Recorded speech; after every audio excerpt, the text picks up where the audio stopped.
んにちは、さえちゃんです。本日は引き続き前回のレシピで食べきれなかったかぼちゃを使ってパンを作ってみたいと思います。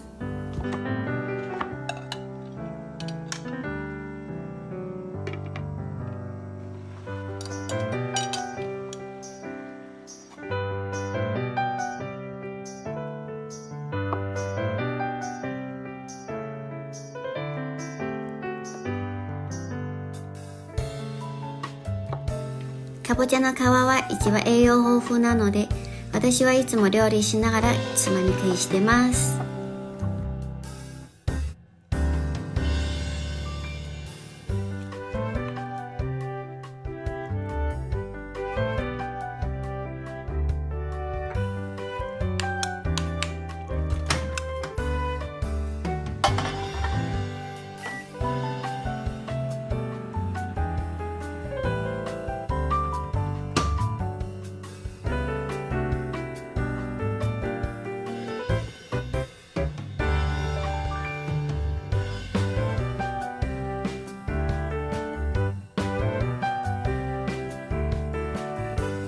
これからは本番の生地作りになります。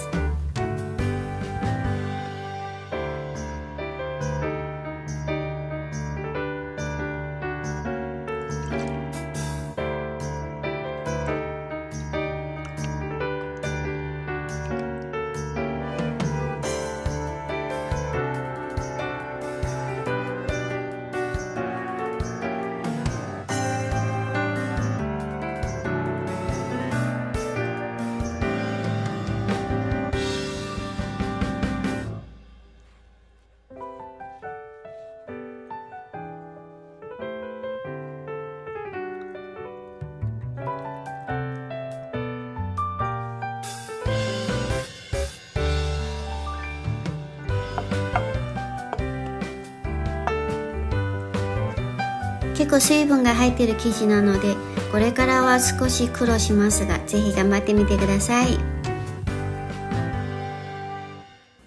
挫折しそうでもぜひこねて、これでちょっと今日長くテレビでも見ながらこねてみてくださいね。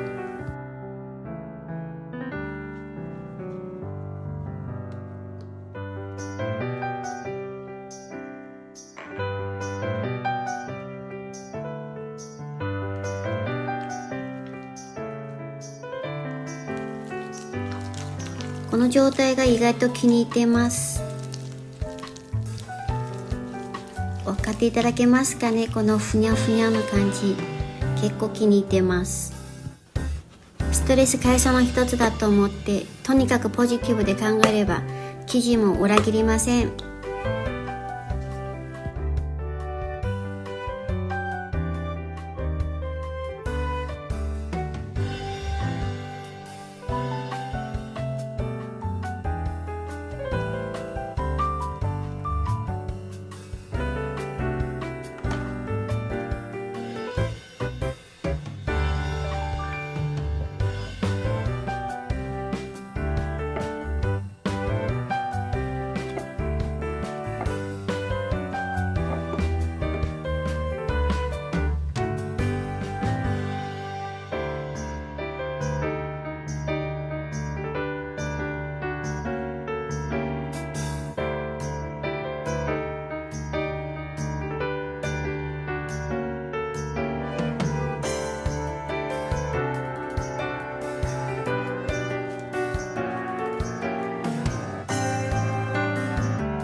あとは形を作って焼くだけです。とっても簡単です。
も軽くてふわふわです。そして中はしっとりしてます。このレシピは甘さ控えめなのでいくらでも食べられちゃいます。ぜひ今年のハロウィンで作ってみてくださいね。それではまたね。